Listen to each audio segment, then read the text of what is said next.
Hi,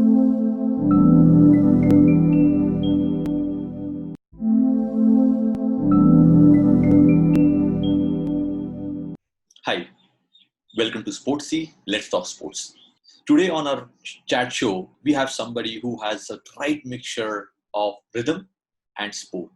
Today we have with us Meghna Reddy, India's professional rhythmic gymnast. She has made India proud at so many places. She has competed at the World Cup. She has competed at the World Championship, Commonwealth Game in 28. She has played numerous competitions at the international level, played in US, Wales, England, Italy, Croatia, Spain, Slovakia, Estonia, Norway, Russia. Wow, the list is on. Today we are going to have this fun chat with Meghna Reddy, India's most recognized rhythmic gymnast, Gold Coast 2018 Commonwealth athlete, working towards her Asian Game goal. Please welcome Meghna Reddy. Thank you for watching. Thank you for liking. And thank you for sharing. Please do subscribe on our channel, Sportsy Says, and help us spread the word when we talk about Let's Talk Sports. Please subscribe to this channel. Thank you.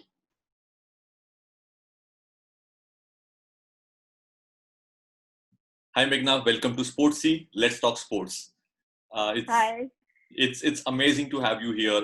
Believe me, I've been talking to a lot of other athletes on who play on the field, and today I get to talk to somebody who is really rhythmically playing on the mat. Yes, the sports is all about grace. Sports is all about the poise and everything, but the rhythmic gymnast is something that takes to a different level, and it's so much fun to see when you see a good athlete like Roger Federer playing those shots, or Serena Williams doing that, or Aditi Chauhan or Virat Kohli, Mahi, everybody. But they have a moment. But for you, the whole time on the mat is end to end graceful, end to end rhythmic, and something that we love to watch and we love to see that. So we just want to hear from you what attracted you to gymnastic, and that to rhythmic gymnastic. So it wasn't exactly my first choice, rhythm and gymnastics, because like everybody else, I did not really know that there was a sport like this that existed.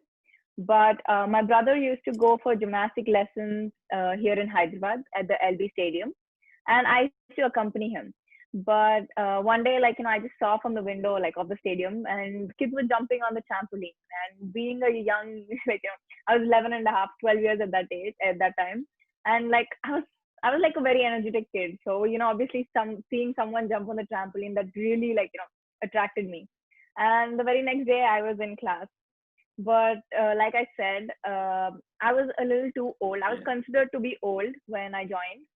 So the coach suggested me to go into rhythmic gymnastics, mainly because like of my age. And the second reason was I am a classical dancer. So I've trained in Kuchipudi for 5 years before I got into gymnastics. So he thought that that having the grace of the dancer would help me in this sport. So that's how I actually got into the sport. That's how I was I, introduced to it. I think the coach got it well. When you Yeah, said 11 and a half, 12, I was surprised that okay, usually the gymnast people starts at age of 5, 6, or that too exactly, also considered exactly, old in what people do in India. That is also considered exactly, old. Uh, exactly. yeah, but I think the whole the kuchipudi dancing and the being professional dancer, trained dancer. I don't say professional, but a trained dancer. I think that Yeah, that's something got you, and something has to exactly. happen. It has to happen. It's Yeah, so it's good you went with your brother to see people kids jumping on the yeah, gymnast. Otherwise, we would have yeah, the India would have missed on yeah. India would have missed on the rhythmic gymnast.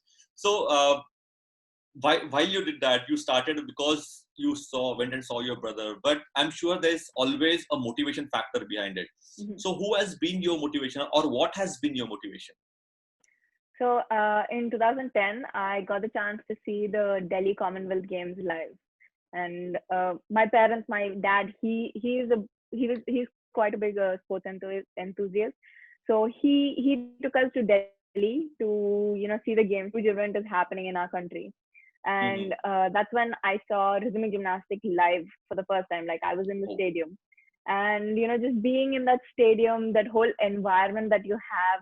the whole feel that you get when you're right there, watching the athletes represent their country, and like you can see it in their face, you can see it in their eyes of Yeah. how proud they were to be there at that stage.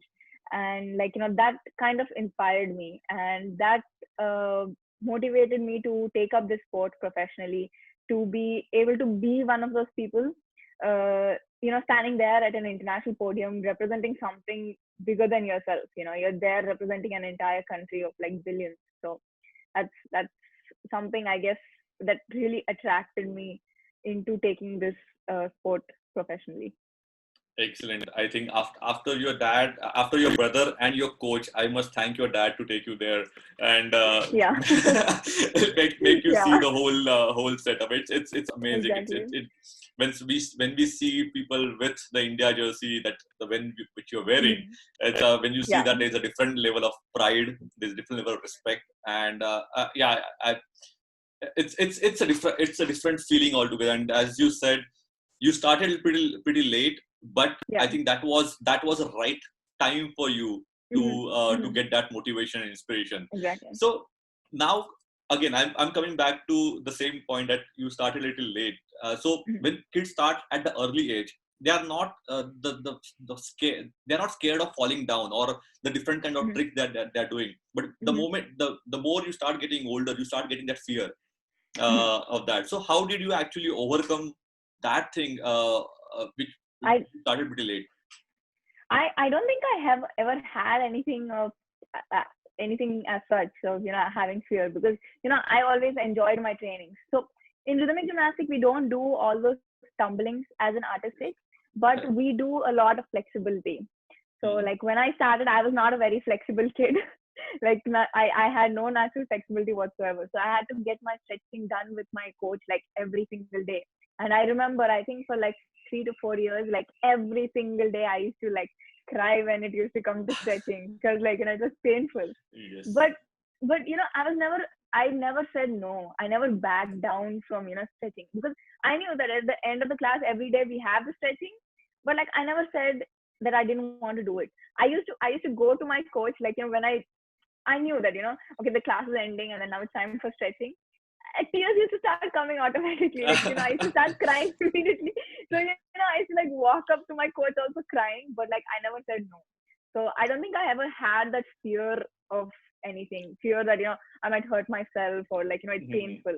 I always like I enjoyed every single aspect of it.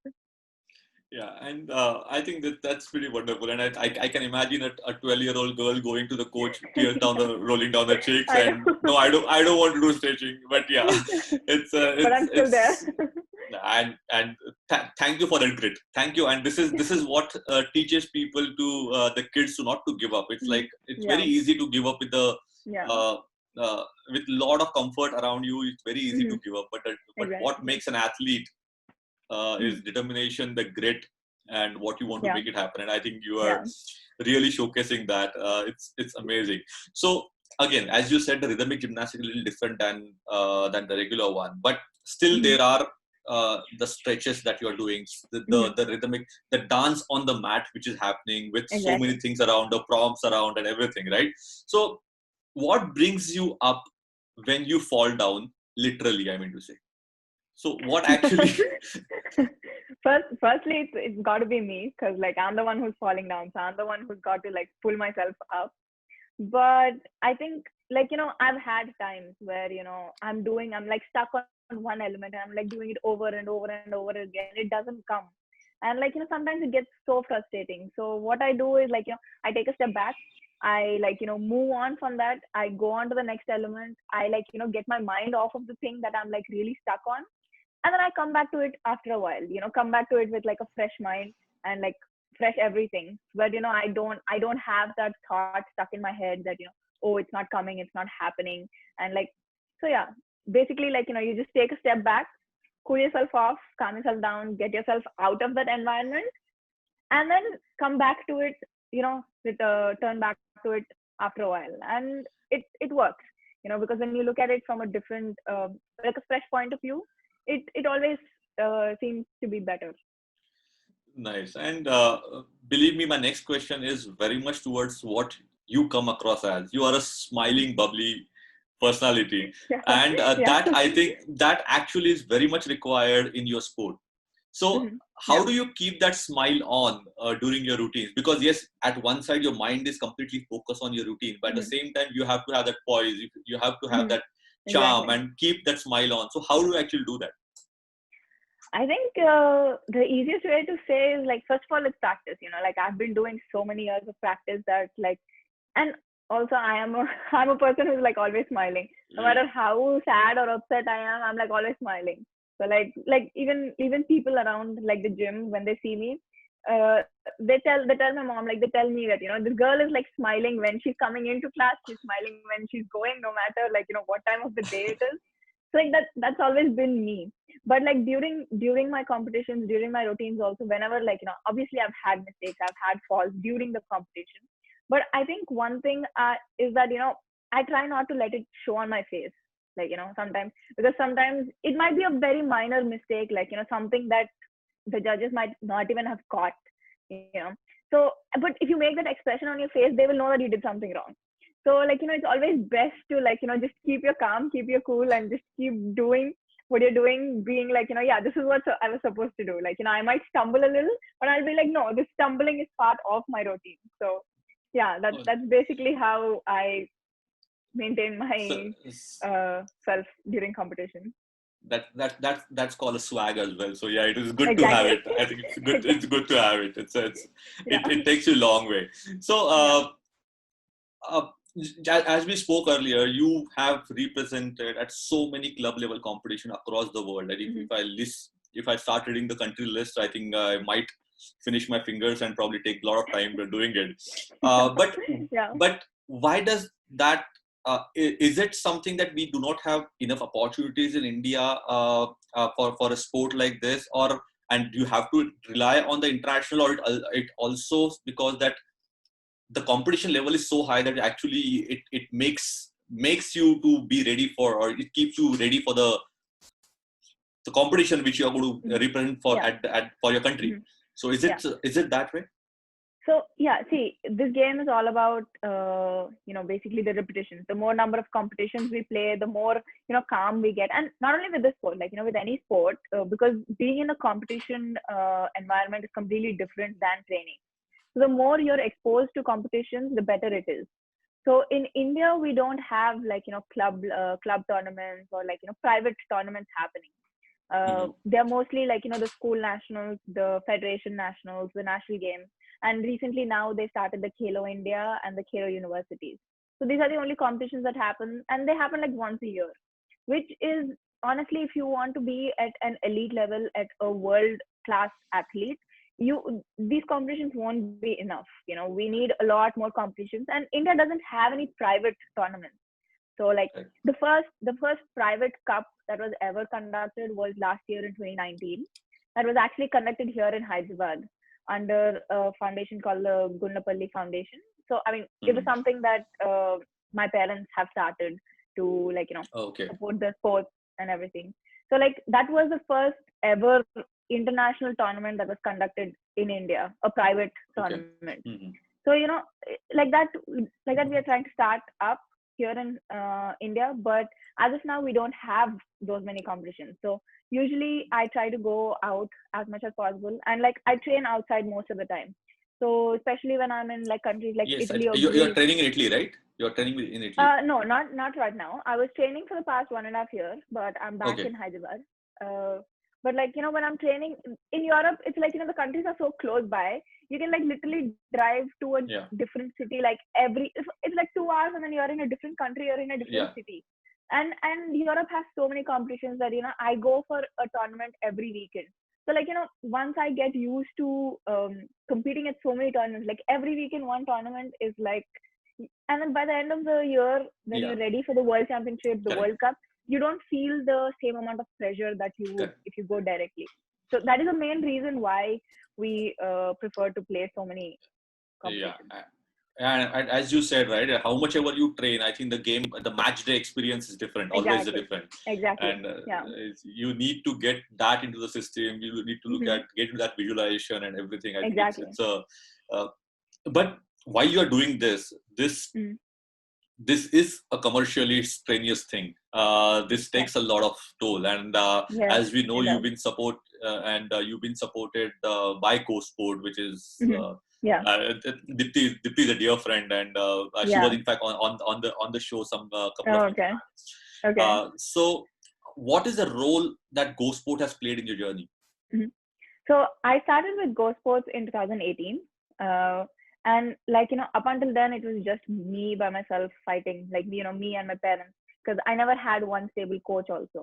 So I never really had that environment that an athlete should have. I was Mhm. always training by myself. I was always, it was like I was alone.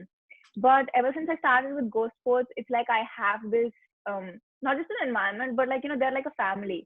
they Yeah. they help me with, like, anything that I need. They help me get in touch with the best nutritionist, psychologist, physiotherapist, and, like, they have been helping me work on the more scientific aspects of the sport.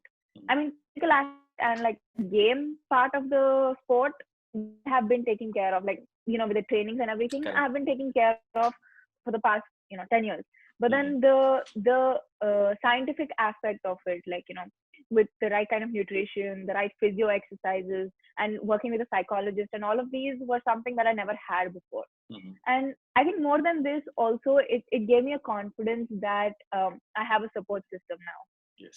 There was someone I could turn to if I needed help, or if I needed to ask them anything. There were, like, people who I could turn to, and they were even like my manager in GoSports.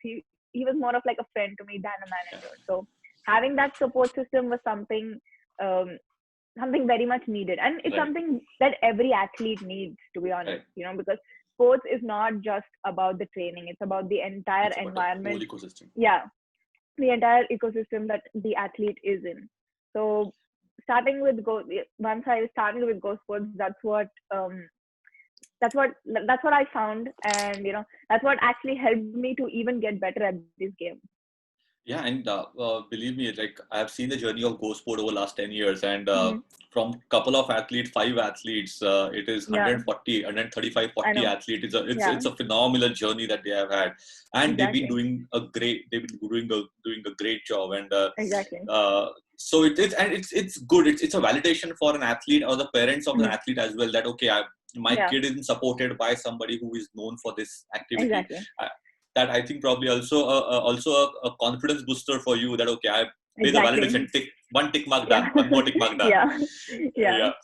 Yeah. So okay, so coming back to your game, coming back to Mhm. your sport, this is rhythmic, and there are a lot of routines that you actually go through. Mhm. So is there any favorite routine that you don't miss out on, or is there something uh, that It really gets you up, cheer you up all the time?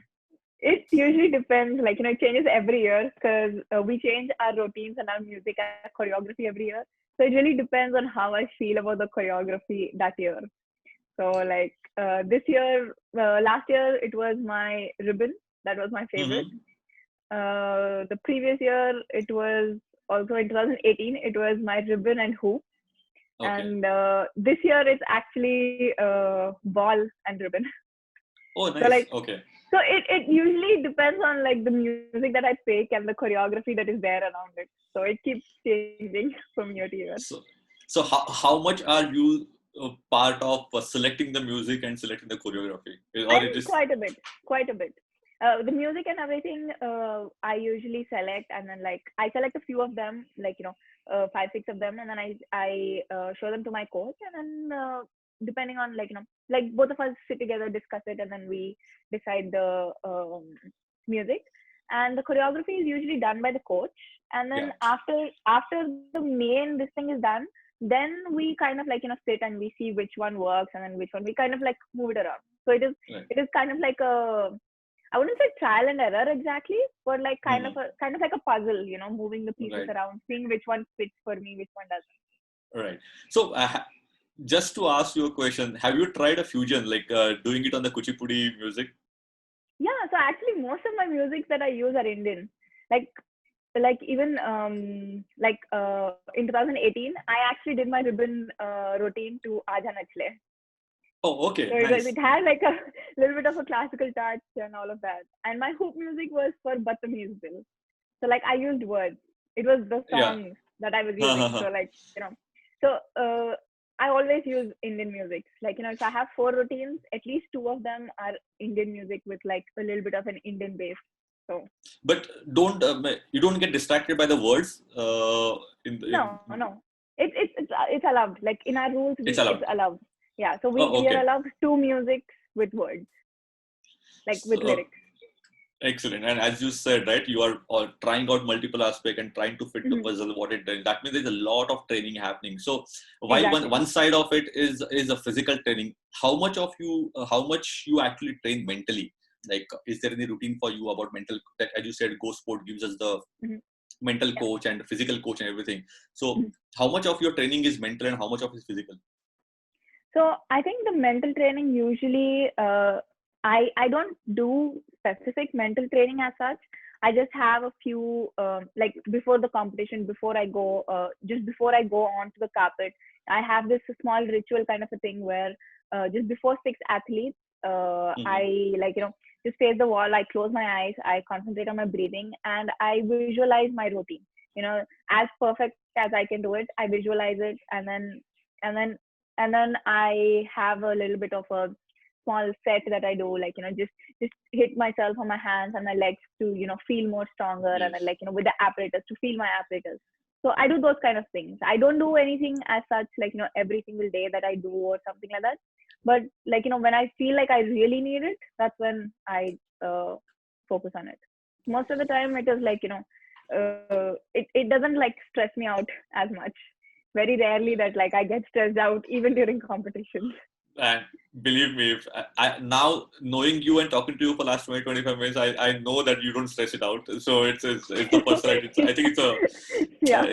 it's a trait of a champion. Believe me, it's a trait of a Mhm. champion. So which is Yeah. amazing. As you said, you were trained to a Kuchipudi dancer, then you picked up rhythmic Mhm. gymnastic, and you've been doing it. So the rhythm is always there, the music is always there. But Mhm. if and when you are not training, what Mhm. keeps Meghna busy, or what is that she just enjoys? So I think this is actually the first time in the last 10 years that I haven't trained. This whole lockdown, because it's been crazy. This is like the first time Yeah. in the last 10 years that my entire family is in one place. Like me, my mom, dad, and my brother for so long.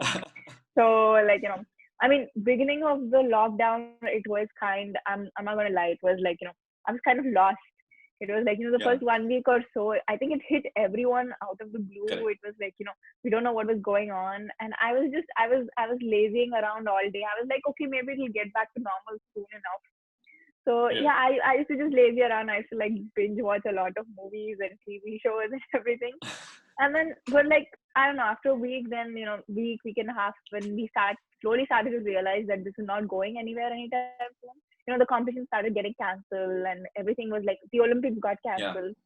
And I think that's when it really hit me when they postponed the Olympics that, oh shit, it's like, this is going to go on for a while.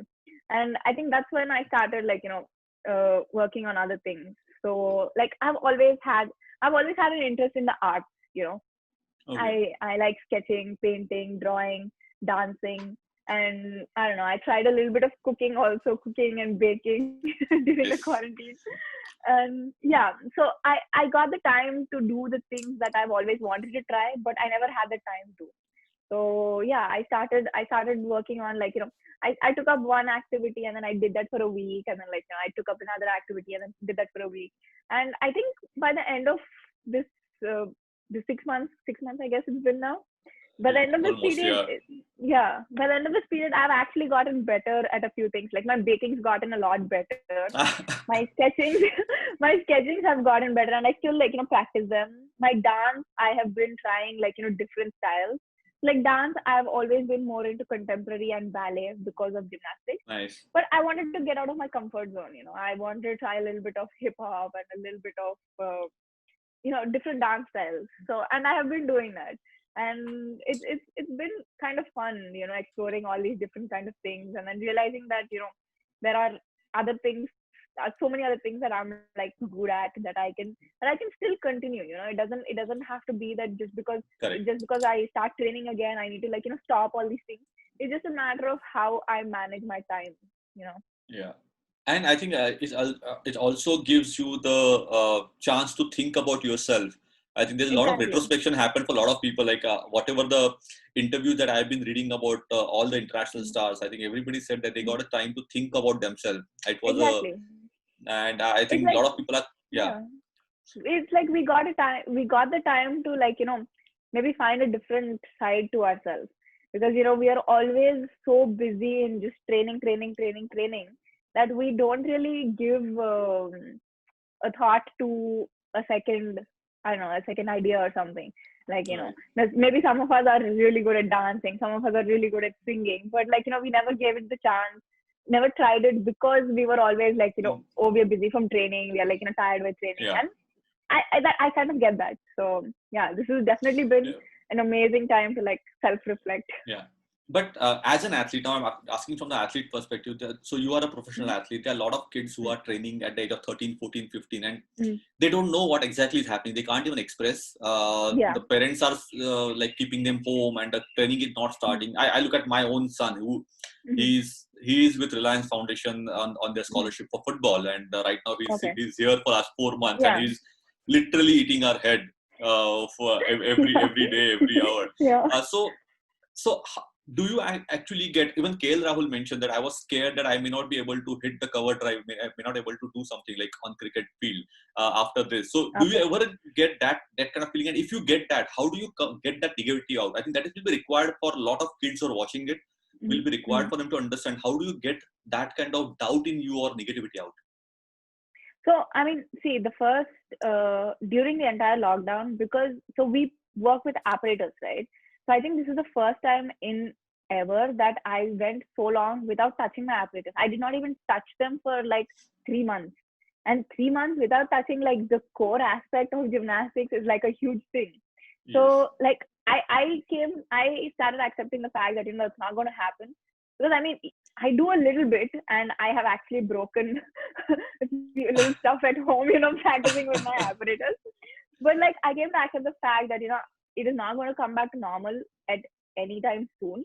And the best thing I can do is like work on the smaller aspects, the finer aspects. Mhm. Because I've never exclusively worked on my strength, and I did that during this quarantine. And like I think this is the strongest, like physically, this is the strongest I have been Wow. in my entire career. Because for us, we were always focused on routines, we Hmm. were always focused on the flexibility, but we never focused on the strength part of it. So Yes. I really focused on the strength part, on building my endurance and building my strength, because I knew that I worked for 10 years and with the apparatus, I worked for 10 years, Hmm. and 10 years is not a small time. Just because you worked for 10 years and then you don't do it for 3 months, it's not like you're going to lose that. It's muscle memory. It's going to be there. It's basically like swimming or Correct. cycling. You wake me up in the middle of the night also and you ask me to do something, I will do it, because that's how my body will move automatically. Correct. And that should be for like any athlete. Even the kids, they have been doing it for so long that they have that muscle memory, so they don't have to. It might take them maybe say a week or two. I mean, it took me I think like about a month or so to get back to the peak that I was. Hmm. But I Correct. did eventually, right? I started moving up slowly. I started getting back to it slowly, like with my apparatus once I started. But I got there. I was back like on my peak, and like I'm able to even extend it even further, because I worked on the other aspects also. Correct. Sometimes it's best to go back to the basics. Like even if it is like the smallest thing, it's always good to go back to the basics, because once you start that high level again, you will just like hit it really quickly. Yeah. So Yeah. that's something I guess they shouldn't be worried about, the younger athletes, because they have been training and they need to just have that confidence on themselves and on their training. You know, Hmm. that's when they can, do something in the sport. Uh, Amazing. So with all this thing, I just want to know what has been your best moment yet, and what is that Meghna is dreaming about? As in during the lockdown, or like No, just no, no. in general, like About her my career. What career. is during the Okay. lockdown? We know that you've been dreaming about baking and painting and. Yeah. But no, I your think best moment I've yet been your best moment yet as as a a professional career, uh, and what is your yeah. dream? So my best moment was at the 2018 Commonwealth Games. It was like, it was the first apparator, and they were kind of making this grand entrance for all the athletes. So, there was like air cannons, and then there was like the whole cheering, and it was the first apparator. So like, it was a huge arena, and you walk from like the like kind of backstage onto the carpet, and once you get onto the carpet, I got into my start position, and before my music started playing, I have a beep in the beginning of the music to indicate the start. So before that beep, from the point when I took my starting position to the point when that beep started, it was just like 1.5 seconds that was there. But during that time, the entire stadium, quiet down, because until then, when I was walking, like everybody was cheering and everything. The second I took my start pose, everybody was quiet. It was literally pin drop silence. Wow. And then my music started, and I did like 2 elements. So my second element is a large one. So I do a really high throw and then I catch it.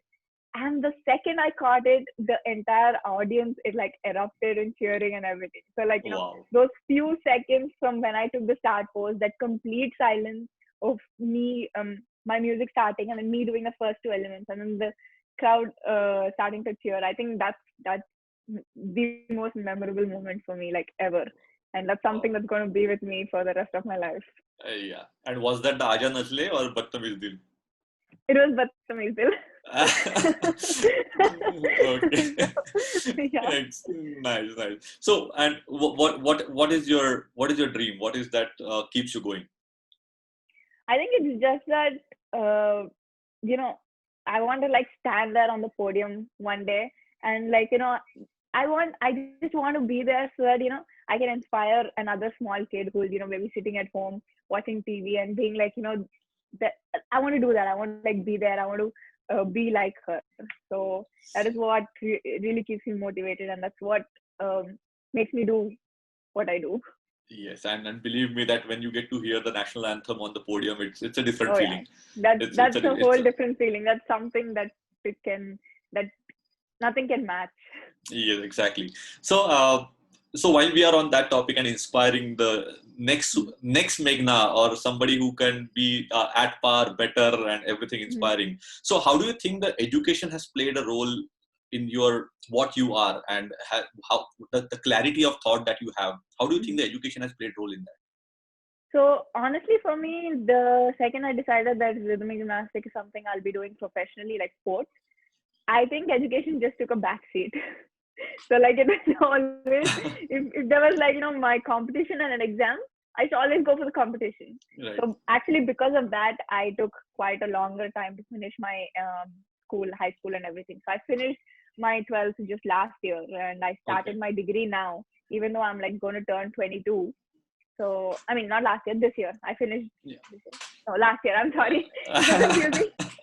So I just finished my 12th grade last year, like my second year last year, and this year I joined in a college for my degree and everything. So I think education just took a backseat. But honestly, you feel it is important. But it is important because you're doing your graduation. Important. You enrolled to graduation. That shows that it is important. Exactly, it is important. I'm not saying that you should give up on it completely, but I'm saying that I didn't have to spend so much time on education, because I did not study hours together, but I still got a decent 75% in my 10th, and like I think around 60 in my 12th, which is pretty good enough considering I'm not going for I'm not planning on topping my exams. But you need to have an education. I'm not saying you need to like completely drop out, because I didn't. I still continue, even though it took me a little longer than normal. I made sure that I completed all my education, and I'm still continuing. I still want to do my degree. I want to finish my degree. I want to do my post graduation and all of that. So education, it took a backseat, but it didn't like go out of the window. And I think that is pretty fair, because you are professionally doing something else, but not giving it up. That right. Is what important, and as we know, like PV Sindhu is an MBA. If she can do her MBA, I think the people shouldn't be giving excuse that education is not possible. So I think it is. Yeah, I don't think you see any high level athlete. I don't think any of them have like let go of their education. Everybody has done their education. At least the basic level education is finished by any high level athlete. Yeah, and in fact, a lot of athletes like now who are almost in the in the fag end of their career, they said the education actually made them a better athlete because your concentration in game was helping you in education. So you didn't have to study much, but at the same That's the time, whole point. being educated made them well informed about taking some decisions. So it was Exactly. Yeah. It's a balance. You cannot say that, I'm only going to do one thing without the other. So, yeah. We know that injury is being a part and parcel of any sport that you play. But in gymnastics, we have seen a lot of, like, even Deepa is suffering through injury and for a long time now. So how do you think that you tackle those aspects? If you're not got it very well, touch wood, you should never get it. But if that happens, how do you tackle that? And what kind of message that you want to give to the kids who probably feel the injury is a setback to them?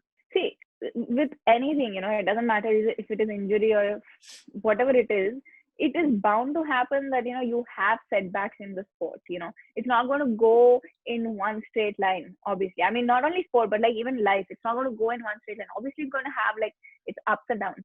So I think the only thing is, like, especially with injury, like as far as I have seen, like, I haven't had it personally, but, as far as I have seen, I think, like, with injury and everything, the most important part is to, like, stay strong and to believe in what you can do. Just because somebody says that, okay, you got this injury, you cannot come back to the sport, that doesn't mean that you shouldn't try it.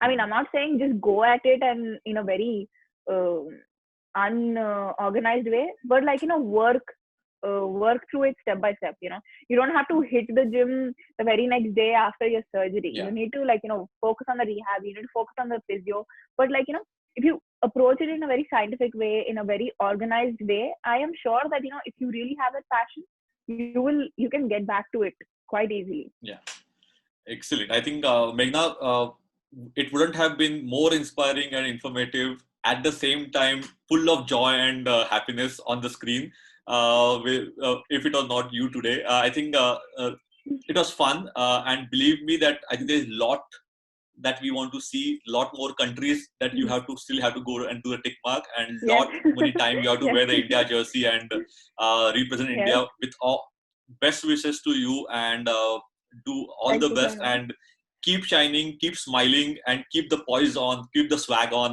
the carpet. So thank you, and wish you all the best. Thank you so much for having me. It was wonderful talking to you. Likewise. Thank you for watching. Thank you for liking, and thank you for sharing. Please do subscribe on our channel, Sportsy Says, and help us spread the word when we talk about Let's Talk Sports. Please subscribe to this channel. Thank you.